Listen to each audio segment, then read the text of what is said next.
Welcome to the Iran This Week podcast for the week ending 1 July 2011. Let's start with a review of this week's news about Iran. On 29 June, AFP reported that Iran and Syria remain, quote, leading state sponsors of terrorism, unquote, according to top U.S. counterterrorism official John Brennan on Wednesday while introducing a new American anti-terrorism strategy.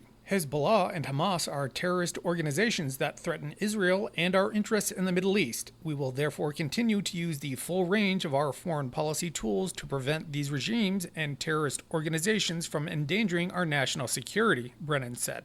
He added that U.S. strategy acknowledges that there are numerous nations and groups that support terrorism in order to oppose U.S. interests. President Barack Obama's top counterterrorism aide spoke at an address Wednesday at the Johns Hopkins University School of Advanced International Studies. Iran and Syria both support Hezbollah, which the U.S. has blacklisted as a terrorist organization. On 29 June, Reuters reported that Iran has tested a new radar system, a military commander said on Wednesday, as part of a show of strength it hopes will warn Israel and the United States against any attack. On day 3 of a 10-day military exercise, Amir Ali Hajizadeh, head of the Revolutionary Guard's Aerospace Division, said the new radar system, called Ghadir, was used for the first time. The Ghadir radar has been designed and built to detect airborne targets, radar-evading planes, cruise and ballistic missiles, and low-orbit satellites, he was quoted as saying by the student news agency ISNA. The radar has a range of 1,100 kilometers, roughly 680 miles, and a height of 300 kilometers, or roughly 190 miles, he said. As part of the Great Prophet 6 exercise, Iran test-fired surface-to-surface missiles on Tuesday with a maximum range of 2,000 kilometers, roughly 1,250 miles, emphasizing it could hit Israel or U.S. targets in the region in the event of attack. On 30 June, AFP reported that Iranian President Mahmoud Ahmadi-Nejad on Wednesday warned the authorities against making arrests of members in his government whom he vowed to defend, a state news agency reported. I considered defending the cabinet as my duty. The cabinet is a red line, and if they want to touch the cabinet, then defending it is my duty, Ahmadi-Nejad was quoted as telling reporters after a cabinet meeting. From our point of view, these moves and pressures are political, to put pressure on the government, said the president, whose government includes parliament-confirmed ministers and directly appointed vice presidents. Our position is one of silence, but in any case, if they want to continue it and under different pretexts want to accuse our colleagues in the cabinet, then I have a legal, national, and ethical duty to defend my colleagues, Ahmadi-Nejad said. Hamid Baghai, a vice president, has recently been accused by the judiciary and conservatives of abusing power in several obscure cases. In his statement on Wednesday, Ahmadi-Nejad called for government members to be respected. The supreme leader has repeatedly emphasized the issue of respecting people's rights in judicial proceedings, he said. The status and reputation of individuals should be respected, especially government members who are working 24 hours and who have no spare time for defending themselves. The Iranian president urged officials to work hand in hand to assist in preserving the privacy of individuals and maintaining calm in the country. A day earlier, Supreme Leader Ayatollah Ali Khamenei urged Iranian media, politicians, and judiciary to refrain from naming those arrested by the judiciary. If a person's crime has not yet been proven, the name of that person and the accusation should not be publicized. I addressed not only the judiciary, but also officials outside the branch as well as the media, said Khamenei, adding public opinion is, quote, unable to differentiate between the accused and the person who is actually found guilty. On 30 June, Reuters reported that the world's largest container firm suspended operations at several Iranian ports on Thursday, potentially disrupting critical food shipments as it complies with tightening U.S. sanctions. The Maersk Line, a unit of A.P. Moller-Maersk, manages several refrigerated ships and container vessels that transport food to the country, including wheat, rice, and bananas from Asia. Shipments could be delayed for weeks as Maersk adjusts its operations in the Middle East, analysts say. We are not sure how they are going to sort this out as it could disrupt food supply to Iran, especially ahead of the Ramadan festival, said Kur Chongyang, an agricultural commodities analyst at Phillips Futures in Singapore. The United States last week blacklisted Tidewater Middle East Company and prohibited U.S. entities from any transactions with the major Iranian port operator, which manages over 90% of the country's container operations. Maersk Line is committed to complying with all relevant foreign trade controls and sanctions programs, said Morten Engelstoff, Chief Operating Officer for Maersk Line, in a statement on Thursday. In this connection, Maersk Line has decided to cease acceptance of business to and from the Iranian ports of Bandar Abbas, Bandar Khomeini, and Usaliya. Maersk operates in other Iranian ports and could also divert shipments to Dubai, partnering with other companies that are not bound by U.S. sanctions aimed at curtailing Iran's alleged nuclear weapons program. Tidewater-managed ports have been used to export arms or handle related materials in violation of UN Security Council resolutions, the U.S. Treasury said last week. On 30 June, Bloomberg reported that Iran is furnishing new, more deadly weapons to Shiite Muslim militias targeting U.S. troops in Iraq as part of a pattern of renewed attempts to exert influence in the region, Defense Secretary Robert Gates said. About 40% of the deaths of American soldiers since the official end of U.S. combat operations almost 10 months ago have occurred in the past few weeks as a result of the attacks, Gates said yesterday in an interview at the Pentagon that also touched on Iran's nuclear program. The U.S. has raised the attacks with Iraqi Prime Minister Nouri al-Maliki and others, said Gates, who leaves office today. Gates will be succeeded by Leon Panetta, director of the Central Intelligence Agency. Iran is facilitating weapons, they're facilitating training, there's new technology that they're providing, Gates said. They're stepping this up, and it's a concern. Iran is supporting radical Shiite groups intent on killing as many as possible in order to demonstrate to the Iraqi people that, in effect, they drove us out of Iraq at the end of the year. The attacks are increasing as the U.S. and Iraqi governments are discussing politically acceptable ways to extend the American military presence beyond December. The aid to radical allies inside Iraq reflects Iran's stepped-up efforts to wield influence in the Middle East and the Persian Gulf, Gates said. The pattern has become particularly evident since the populist revolts against the authoritarian rule in Tunisia, Egypt, and elsewhere, collectively known as the Arab Spring. They didn't create the Arab Spring or start it, but they are clearly trying to exploit it wherever they can, said Gates. The Iranian threat to the U.S. forces has increased in the last 3 or 4 months, Gates said. Iran is supplying bigger, explosively formed penetrators, a particularly powerful type of roadside bomb, and improvised rocket-assisted munitions, Gates said. On 30 June, the Associated Press reported that Shiite militias backed by Iran have ramped up attacks on U.S. troops in Iraq, making June the deadliest month in 2 years for American forces. The militiamen's goal is to prevent the U.S. military from extending its presence in the country past the end of the year. 3 separate militias have been involved in the attacks, particularly a small but deadly group known as the Hezbollah Brigades, believed to be funded and trained by Iran's elite Revolutionary Guard and its special operations wing, the Quds Force. The Hezbollah Brigades, which has links to the Lebanon-based Hezbollah, is solely focused on attacking U.S. troops and other American personnel and claimed responsibility for a June 6th rocket attack that killed 5 soldiers in Baghdad. The force, estimated at about 1,000 fighters, receives unlimited funding from Iran, an Iraqi lawmaker familiar with militia operations said. Its militants are paid between $300 and $500 each month, said a senior Iraqi intelligence official. He described the militia as the most difficult for counter-terror forces to penetrate because, like al-Qaeda, operatives are segregated into cells that are strictly kept apart. On 1 July, Reuters reported that the National Iranian Oil Company has said it will cut supplies for Indian clients in August if the 2 countries have still not found a way to make payments for the oil, 3 industry sources said on Friday. NIOC told refiners of the deadline on the more than 6-month-old dispute in a letter dated June 27th to Indian refiners. The sources, who requested anonymity, told Reuters.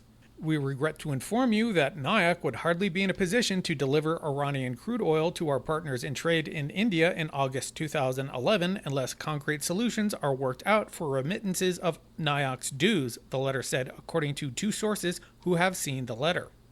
NIOC added in the letter that high-ranking delegates from banking, financial, and oil sectors of both countries are presently devoting a great deal of effort to settle the matter, according to the sources. On 1 July, the Associated Press reported that Britain says Iran's government has recently arrested several female activists as part of a campaign to stifle dissent. The UK Foreign Office named photographer Maryam Majd, filmmaker Manaz Mohammadi, journalist Zahra Yazdani, and women rights advocate Maryam Barman as being among those who have been detained in the past weeks. UK Foreign Secretary William Hague said in a statement released late Thursday that the women joined a host of journalists, bloggers, students, and human rights defenders behind bars in Iran. Hague says that the arrests are truly disturbing. Iranian officials have made no comment on the arrests. On 1 July, ForeignPolicy.com reported that the United Nations Special Tribunal for Lebanon, also known as the STL, delivered its long-anticipated indictment to Lebanese prosecutor Saeed Mirza yesterday, naming members of the Lebanese Shiite militia group Hezbollah in the 2005 assassination of former Prime Minister Rafiq Hariri. By accusing Hezbollah of murdering a prominent Sunni leader, the sealed indictment and accompanying arrest warrants could spark renewed sectarian unrest during a time of broader regional instability. Lebanese authorities have 30 days to execute the arrest warrants, while Hezbollah leader Hassan Nasrallah has previously warned that his organizations would cut the hands off of anyone who tries to detain a Hezbollah member. Nasrallah will deliver a speech tomorrow evening, likely slamming the indictments. New indictments naming Syrian elements may also be issued in the coming weeks, adding to the tension. Taken together, these developments present Prime Minister Najim Mikati and his new government with their most significant challenge yet, potentially putting Lebanon on a collision course with the international community, in addition to the threat of domestic violence. Developments related to the tribunal have toppled previous cabinets, most recently in January when the government collapsed following the withdrawal of Hezbollah and its allies from the cabinet. However, some mitigating factors may blunt the indictment's impact, resulting in something more than a non-event, but less than the cataclysm long expected to accompany the indictment's release. While concern over Lebanon's stability is certainly warranted, the STL indictments may not serve as the violent flashpoint that previously seemed inevitable. Several developments suggest a more muted reaction is possible. Over the past 2 years, since falling under the international spotlight as the prime suspect, Hezbollah has worked assiduously to discredit the STL in the court of Lebanese public opinion. Through multiple speeches and press conferences, Hezbollah leader Hassan Nasrallah repeatedly railed against the tribunal as politicized and a tool of the Americans and Israelis. Citing numerous press leaks and raising the issue of false witnesses who reportedly misled the initial UN investigation, Nasrallah's attempts to shape the narrative, while not convincing all Lebanese, may have sown enough popular doubt to provide appropriate coverage against the charges. Hezbollah has certainly prepared its supporters for the indictments, so they are less likely to respond with violence. Lebanon's newly formed cabinet is dominated by Hezbollah and its allies in the March 8th coalition. Together, they hold 18 of the 30 cabinet portfolios, providing them with a majority that likely will ensure against any successful attempts to undermine Hezbollah via the STL. Hezbollah's maximalist demands regarding the STL center on ceasing all cooperation with the court and withdrawing Lebanese funding. Lebanon is responsible for 49% of the budget and judges from the tribunal. While Prime Minister Mikati may finesse these demands, Hezbollah nonetheless has some guarantees, for now, that the Lebanese government will not use the STL to go after it. Indeed, nobody, including the United Nations, has any illusion that Hezbollah will relinquish any of its operatives named in the arrest warrants. In recognition of this reality, the STL provides for holding the trial in absentia, a first for international justice since the Nuremberg trials. In many ways, the impact of neighboring Syria's uprising has eclipsed concerns about the potential fallout from the STL indictments. Should violence in Syria continue to escalate, leading the Assad regime to unravel, Hezbollah will face a far more serious existential challenge than posed by the indictment. It will lose a key ally and invaluable supply line of sophisticated weapons. Even if Assad prevails over the protests in the short to medium term, Hezbollah must contend with multiple challenges of a weakened and isolated Syria, potentially confronting its own redefining moment of truth. And that concludes the news roundup for this week. Please send any comments on those stories to Iran This Week, all one word, at artkeller.com. And now it's time for questions and comments from the desk of Art Keller. This week, my guest on the podcast is veteran nuclear inspector Dr. Ali Heinonen. Without further ado, here's my discussion with Dr. Heinonen. My guest today is Dr. Ali Heinonen. He spent 27 years at the International Atomic Energy Agency, the last 5 of which he was in charge of the Department of Safeguards, which runs nuclear inspections all over the world. He's currently with Harvard's Belfer Center. Thank you for being on the podcast, Dr. Heinonen. Thank you very much. It's a pleasure to talk with you. I noticed you testified before Congress recently. How well was that testimony received? What was your impression of how that went? Well, there is no measure in place, but I saw it was quoted, in quite a few news articles. So at least some people got idea what I try to convey in that testimony. And then in addition to that, I think that the committee itself will work and make its own deliberations, and we will see what is the outcome. So I think that's where we are. I would like to look at, if possible, some of the more obvious things that have made it difficult to run the inspection regime in Iran to get any traction. And I'm just wondering if you could tell a little bit some of those challenges. One of the problems that I've seen in IAEA summaries was that a problem of denying visas for inspectors. Can you tell a little bit about what was behind that? I don't think there is really denial of visas for those inspectors who have been designated safeguards inspectors to Iran. Since the IAEA is operating under the safeguards agreement, you need to, in principle, use basically inspectors who have been designated for Iran. And this is pretty much for the government to agree who can be designated. Many governments use this opportunity and they put certain restrictions because of maybe from policy reasons, maybe for political reasons, maybe in some cases due to the sensitivities at nuclear installations. So I don't think Iran is exceptional that. But then actually they have been fairly generous in designating inspectors until maybe 2-3 years ago when these Security Council resolutions were passed.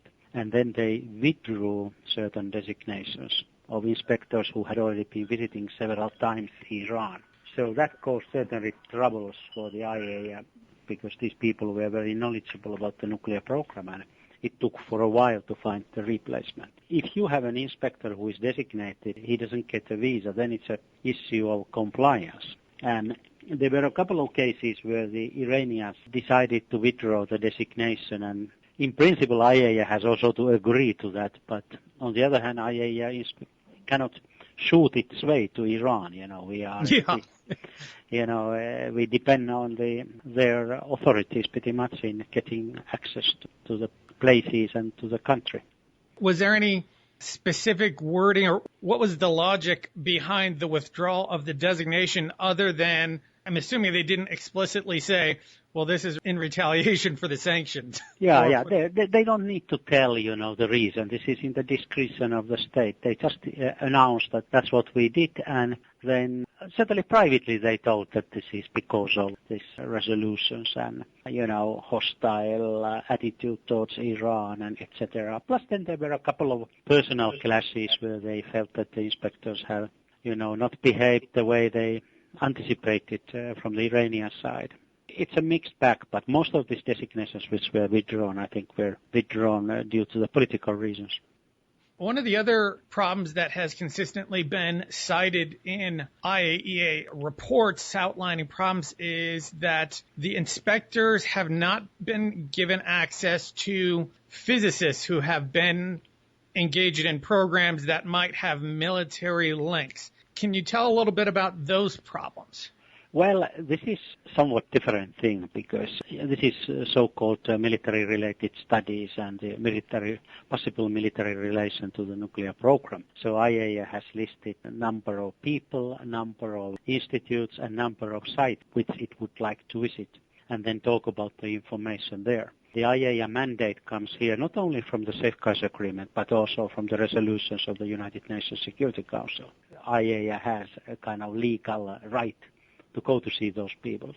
However, Iran is of the view that this information which the IAEA has, it's baseless accusation based on forged information. Therefore, they consider that all these resolutions and requests are both from the Security Council and IAEA are illegal, and therefore they don't agree to that. Well, that brings up an interesting thing. Now, I consider it a very canny, clever move on the part of Iran to say that the things that the IAEA wants to investigate are based on forged documents because you were there at the time of the run-up to the Iraq War and pretty much been well established in the aftermath that there were some forged documents related to accusations that Iraq bought yellow cake from Niger. Now, of course, the IAEA didn't really believe that. In fact, the IAEA debunked that. But, certain elements within the U.S. and British governments did want to make a case out of those. And I understand they were pretty poor forgeries. So the question I have is, what distinguishes the obvious forgeries? From what I understand, and please correct me if I'm wrong, some of the documents relate to machining uranium spheres in a way that suggests that they would be part of a warhead package for mounting on a missile. Yes, that's where the problem now comes, because some of these things are not really forgeries at all. They are documents or information or photos and whatever information they are, internal reports, published reports. So we have to look this from a very different angle. This is not like an Iraq case where we had basically two things. We had aluminum tubes and then we had these yellow cake shipping documents. But here we have a variety of information which originates from different sources. They are not coming from one single source. They tell about the activities in the locations which do exist, people who do exist, and people who do work on those locations. If they are forgeries, as Iran claims, some of them for sure are not, and they actually have agreed that they are not forgeries. They say that there are some additional elements there which they think someone has added, or that these documentations like high explosive studies, that they are actually, yes, they are there, they have been doing those, but they are for conventional military or civilian purposes. And then I just pick one example. One of these high explosive studies has a very precise timing for detonations around microsecond scale. So we asked to understand that what is that civilian application which exactly. needs that? And they say, well, we are not ready to talk about it. That's what it is. And these are baseless allegations. So, you don't even get to conversation. If they are forgeries, let's sit around the table and see where the problem is. There were a variety of suggestions from the IAEA to go to certain workshops which exist. We see it in satellite imagery. We see it from photographs independently taken from the websites of these companies, that these places exist. The videos which have been taken or photos most likely originate from those places. So it's a complex thing. And then you come to this hemisphere document which you mentioned. Actually, Iran acknowledges that they got it. And they got it from A.Q. Khan. But they say that actually they didn't ask for it. It was given for them. They never read it or used it. So it's a very odd document among those papers. And then the military establishment have been participating on procurement of some materials, equipment. Iran has acknowledged some of them, but saying that they have been either just a service for the Atomic Energy Organization or nuclear program just because they have the expertise, or they have said that they were for some other use. So it's a very complex situation, but it really appears that the military had a role there, and the question is, what was this role?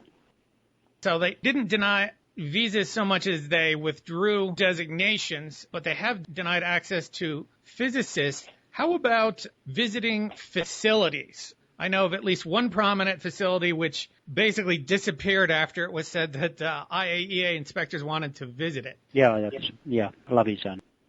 As I recall, there was a radiation measuring device known as a whole body counter that seemed out of place. I don't remember the other detail. Well, they came with the explanation for the whole body counter. They said that they used, the military was also studying the impact of nuclear fallout and nuclear war to the troops and civilian population. And in this context, they needed a whole body counter. This was the explanation.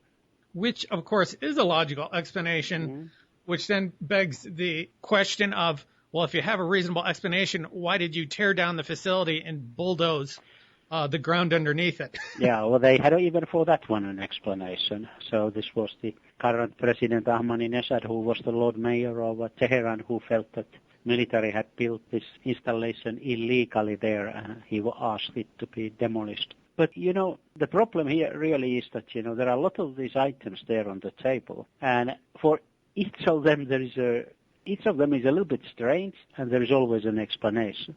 And then if you look, the whole nuclear program was stated to be civilian. It's been underground, secret, not reported to the IAEA for a couple of decades, almost 2 decades. So when you look this whole thing in a totality, there is no other nuclear program which has been run that way. And I think this is also another reason, additional reason to investigate this in more detail, to understand what was going on and what is still going on, and what is the scope and content. I thank you very much for your time and your willingness to share expertise. Thank you very much indeed. I'd like to thank Dr. Heinonen for sharing his time and expertise. You can hear part 2 of my discussion with Dr. Heinonen next week.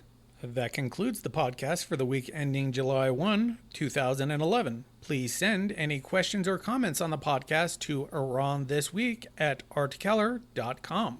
Listeners should also be aware they can download the podcast via iTunes. Until next week, goodbye and Khoda Hafez.